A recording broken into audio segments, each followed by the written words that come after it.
Саламатсыздар ма балалар? Рахмет. Ал бүгінгі сабағымыз қандай пән? Көркем еңбек. Сабағымызды бастамай тұрып, бір-бірімізге жақсы көңіл сыйлайық, иә? Аны онда бері келейік.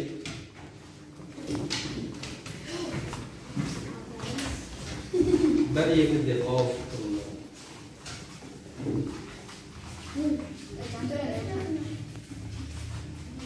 Қаны жақсы көңіл сыйлау үшін бір-бірімізге жақсы сөздеріне аламыз. Әрқашан аман болыңдар.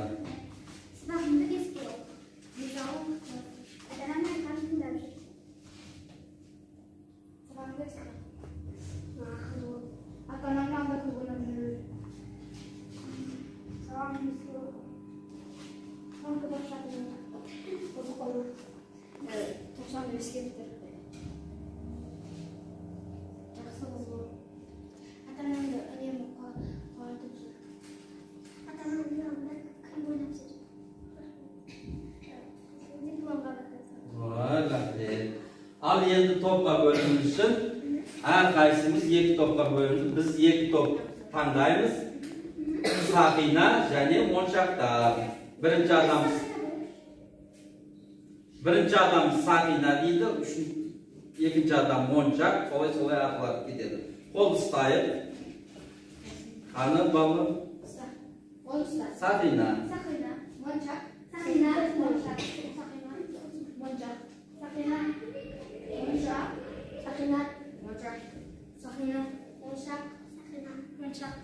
Міне сақина бірінші топ, моншақтар екінші топ отырыңдар. Сол зергер бұйымын жасаған кезде зергер деген сөз қайдан шықты деген? Қаны сақина топтан кім айтады? Ақне. Зер деген орыс тілінен аударған кезде алтын деген мағынаны береді. Ал ер деген шебер деген. Зергер алтындан жасалатын бұйымдардың шебері екен, зергер деп атаймыз екен. Енді қандай сендер әшекей бұйымдарды білесіңдер? Сақина, жүзік, сырға, алқа, етік, шашбау. Дұрыс, бәрекелді, отыр. Және қандай бұйымдар бар? Ернар? Алқа, шашбау, жүзік, сақина. Қайталап кеттік, отыра ғой. Ал енді сақинаның қандай түрлерін білесіңдер? Мынау не? Шашбау. Шашбаудың қандай түрлерін білесіңдер?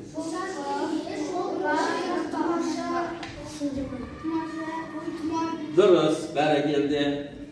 Ал ары қарай. Енді сақинаның қандай түрлерін білесіңдер?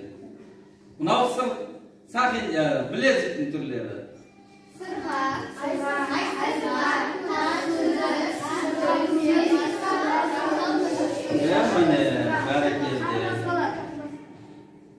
тағы басқалар. Білезіктің түрлері көрдіңдер ме? Бұл бес саусаққа тағылатын жүзігімен бірге сақина қосылған әшекейлері. Әрі қарай. Мынау жүзіктің түрлері. Қандай жүзік көрсетіліп тұр? Құдағи жүзік. Тұмсық жүзік.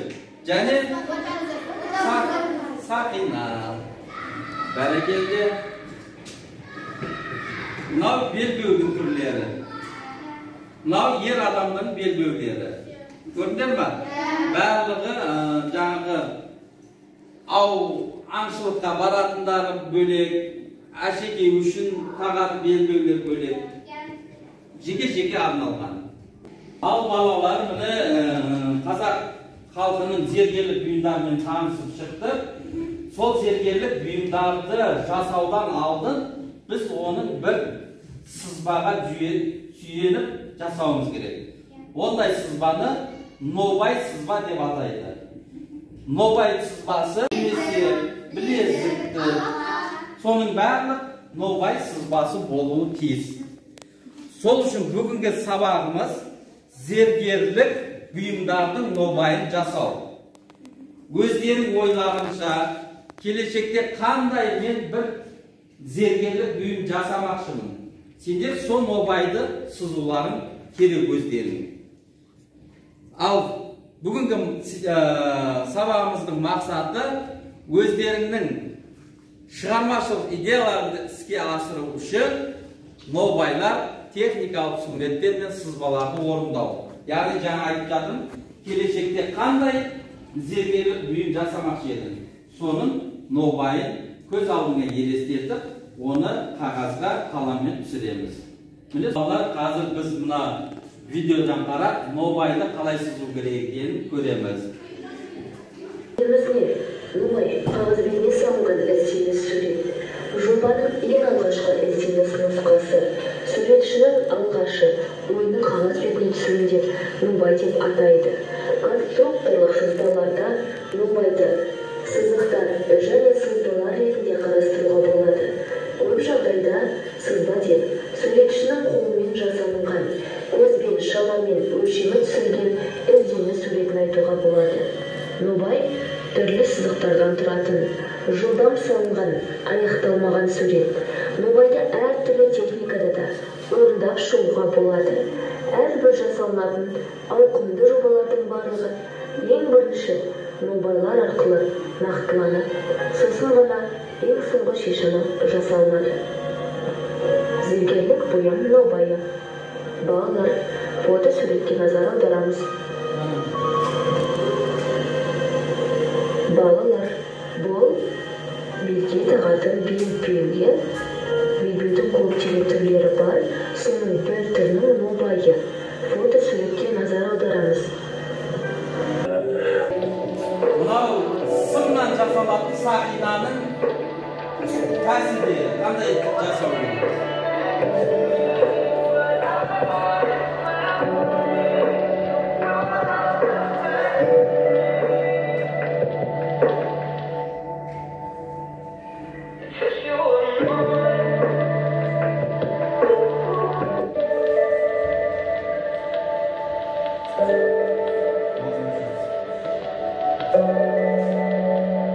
Оқушылар, мен өзім мынадай білезіктің түрін жасап келдім сендерге. Нобай сызығын сызып көрсетемін. Сақинаның нобайы.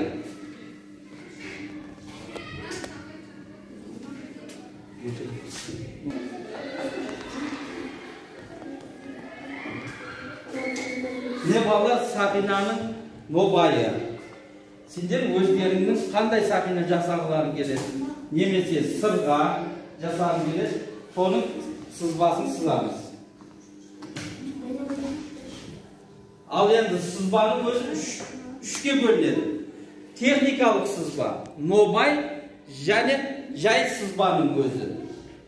Бұл кітаптарыңның 41-ші бетінде тұр. Мына біріншісі барлық өлшемдер жасалғаны, бұл техникалық сызба. Екінші нобай, үшіншісі жай сызба, жүзіктің сызбасы. Кезекті сергінің сәтіне берсек, қолдарымызды көзімізді сәл демалдырып алады, я? Қаны, қазір біз экранға шығады, сол мақалдың қай жерде қай сөз жоқ екенін табамыз. Еңбегі аздың, өнбегі аз. Дұрыс. Ерді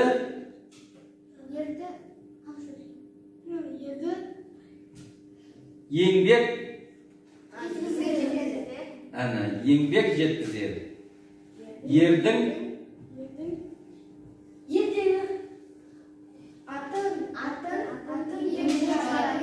дұрыс. Ердің атын еңбек шығарады.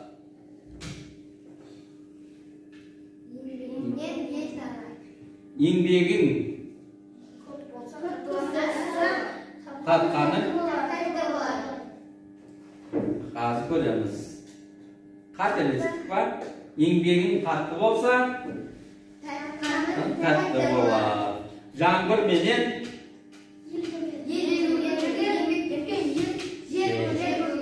дұрыс. Жаңбыр менен жер көгерер. Еңбек менен ел көгерер. Байлықтың атасы еңбек, анасы жер. Дұрыс. Бәрекелді. Сызбаларын қандай жүзіктің нобайын жасадыңдар? Көріп шығайық. Барлықтарың жүзіктің сызбасын сызыпсыңдар. Нобайын. Ал. Бәрекелді, жарайсыңдар. Екі топтың да оқушылары толық сызбаларын сызыпты. Ал енді сабағымызды қорытындылап кетсек. Сонымен сызбаның неше түрі бар екен? 3 түрі бар. Бірінші түрі нобай сызба. Қандай сызба болса да бірінші нобайын сызып аламыз. Екінші сызба бұл техникалық сызба. Онда біз әрбір заттың өлшемін жазып шығамыз. Ал үшінші сызба жай сызбаның өзі. Ол жүзіктің немесе әшекейдің көрінісін сызып көрсетіледі.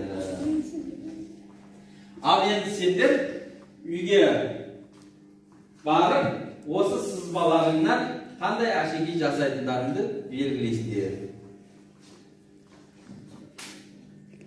Моншақтан әшекей білезік жасап әкелу. Немесе мен сендерге қазір жасалған білезікті көрсеттім. Осының жасалу жолын көріп, дәл осындай білезік жасап келсеңдер болады. Жүзік. Өздеріңнің қандай ойларында қайсы әшекей жатыр, соны жасап келеміз. Ал оқушылар, бүгінгі сабағымызды қандай қабылдадыңдар? Қаны балалар? Бәрекелді, толығымен бәрі қабылдапты. Рахмет. Сау болыңдар. Ендігі сабаққа дейін аман есен кездесейік.